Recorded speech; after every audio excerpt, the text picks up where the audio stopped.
அதுக்கு மேலே எனக்கு வந்து ரொம்ப ஆச்சரியமான விஷயம், நான் பிரமிப்பு போகிறது அப்படின்னு சொன்னால், எப்போவுமே வந்துட்டு இந்த ஸ்கூல் டீச்சர் வரும்போது ஸ்கூல் டீச்சருக்கு இந்த நியூ ஸ்டூடெண்ட்ஸுங்க வந்து ப்ராப்ளமே கிடையாது, ஈஸியாக வந்து சமாளிச்சிடுவாங்க. இந்த பழைய ஸ்டூடெண்ட்ஸுங்க இருக்க பாருங்க, அவங்கள சமாளிக்கிறது சாதாரண விஷயம் இல்லை. இங்க ஏகப்பட்ட பழைய ஸ்டூடெண்ட்ஸ், நான் அங்க பார்த்து சொல்றேன், ஏகப்பட்ட பழைய ஸ்டூடெண்ட்ஸ். அது சாதாரணமான பழைய ஸ்டூடெண்ட்ஸ் இல்லை,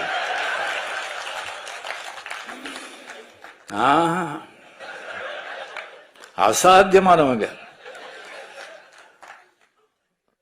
எல்லாருமே வந்து ஃபெயில் ஆயிட்டாங்க, இல்ல ஒரு ரேங்க் வாங்கிட்டு அந்த கிளாஸை விட்டு போக மாட்டோம்னு உட்காந்துருக்காங்க.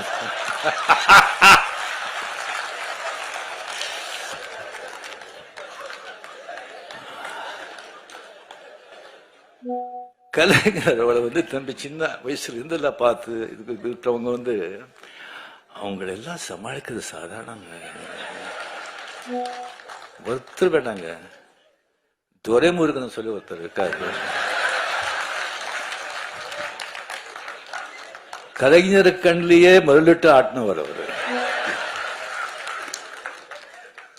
அவருக்கு ஏதாவது விஷயம் சொல்லி இப்படி போற இப்படி பண்றோன்னே எப்படி இருக்கு, எப்படி நல்லா இருக்கு அப்படின்னு சொன்னா, அப்படியா சந்தோஷம் அப்படின்னு சொன்னா, அது என்ன நல்லா இருக்குன்னு சொல்லி சந்தோஷம் சொல்றாங்களா, என்னடா இப்படி பண்றீங்கன்னு சந்தோஷம் சொல்றாங்களா, ஒன்றும் புரியாது.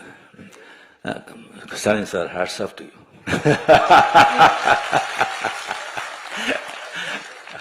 ரஜினி வந்து கலைஞர் அரங்கில் வந்து புத்தக வெளியீட்டு விழாவில் பேசியிருக்காருங்க.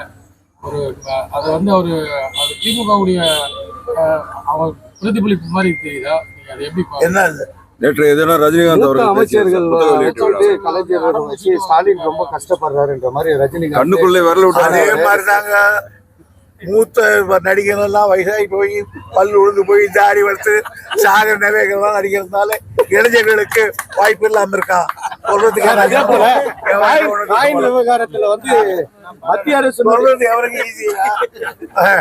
ரஜினி வந்து கலைஞர் அரங்கில் வந்து புத்தக வெளியீட்டு விழாவில் பேசியிருக்காருங்க. ஒரு அதை வந்து அவரு அது திமுகவுடைய அவர் பிரதிபலிப்பு மாதிரி தெரியுதா? நீங்க அதை எப்படி என்ன நேற்று எதுனா ரஜினிகாந்த் அவர்கள் அமைச்சர்கள் கலைஞர் வச்சு ஸ்டாலின் ரொம்ப கஷ்டப்படுறாருன்ற மாதிரி ரஜினி கண்ணுக்குள்ளே வரல விட்டு, அதே மாதிரிதாங்க மூத்த நடிகர்கள் எல்லாம் வயசாகி போய் பல் உழுந்து போய் ஜாரி வளர்த்து சாகர நகைகள்லாம் நடிக்கிறதுனால இளைஞர்களுக்கு வாய்ப்பு இல்லாம இருக்கா சொல்றதுக்கான விவகாரத்துல வந்து மத்திய அரசு சொல்றது எவருக்கு ஈஸி.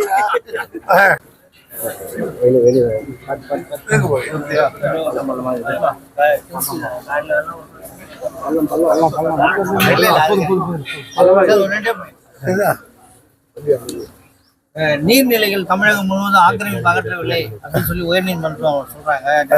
நீர்வளத்துறை தான் சரியா செயல்படல அப்படின்னு சொல்றாங்க. இப்ப என்ன நடவடிக்கை என்ன மாதிரி இருக்கும்? எவ்வளவோ எடுத்துக்கிட்டு தான் இருக்கிறோம், ஆனா மறுபடியும் ஆக்கிரமிச்சே தான் இருக்காங்க. அதனால பல்வேறு குறுக்கீடுகள், எங்களுக்கு வேற வீடு கட்டுறதுக்கு இடம் இல்லை, நாங்கள் கட்டிக்கிட்டு இருக்கோம், எங்களுக்கு மாற்று இடம் கொடுங்கன்னு கேட்குறாங்க. சில நேரங்களில் பள்ளிக்கூடங்கள் போகிற கட்டிடங்களை கூட கட்டிகிட்டு இருக்காங்க. ஆகையினால எங்களுக்கு இருக்கிற ஸ்டாஃப் ரொம்ப கம்மி. அதிகமான நீர்வளத்துறையில் போதிய அதிகாரிகள் வரை இல்லை, எல்லாம் ரிட்டையர் ஆகிட்டாங்க இப்போ தான். ஆகையினால எங்களால் எவ்வளோ முடியுமோ அவ்வளோ செய்து கொண்டு தான் இருக்கும். மேகதாது அணை கட்டுறதுக்கு உச்சநீதிமன்றம் ஒன்றும் தடை விதிக்கல, அதனால நாங்கள் கட்டுவோம் அப்படின்னு சொல்லி சிவகுமார் மறுபடியும் நேற்று முன்தினம் அறிவிச்சிருக்கோம். சொல்லி அழுத்து போயிட்டேன். அவங்க ஏதாவது சொல்லுமே போகிறாங்க, விடுங்க. அதனால ஒன்றும் பெரிய பிரச்சனை அது. அவங்க பாலிட்டிக்ஸுக்காக பேசிக்கிட்டு இருக்காங்க, நான் அதை பற்றி அதிகமாக பேச விரும்பலை. நந்தன் கால்வாய் திட்டம் இன்னும் முழுமையை பெற வரல அப்படின்றாங்க. நீங்கள் சொல்லியிருந்தீங்க சீக்கிரம் இந்த வருஷம் முழுமை பெறும், தனி கவனம் செலுத்தப்பட்டிருக்கிறது. நிறைவான நிதி ஒதுக்கீடுக்கு ஏற்பாடு செய்யும். தேவகவுடா சொல்றாரு தமிழகமும் கர்நாடகம் பேச்சுவார்த்தை மூலம் விரைவில் தீர்வு காணுவோம் அப்படின்னு சொல்றாங்க. ஆதியிலிருந்தே நமக்கு நல்ல எண்ணம் இல்லாதவர் அவர். நமக்கு காவேரி பிரச்சனை இல்லை. எனக்கு அவரை பற்றி நல்லா தெரியும். அவர் பிரதமராக இருக்கும்போதே பேச்சுவார்த்தையில் நான் அவரோட கலந்துக்கிட்டு இருக்கேன். அதனால தமிழகத்தின் நல்ல எண்ணமே இல்லாதவர் அவர்.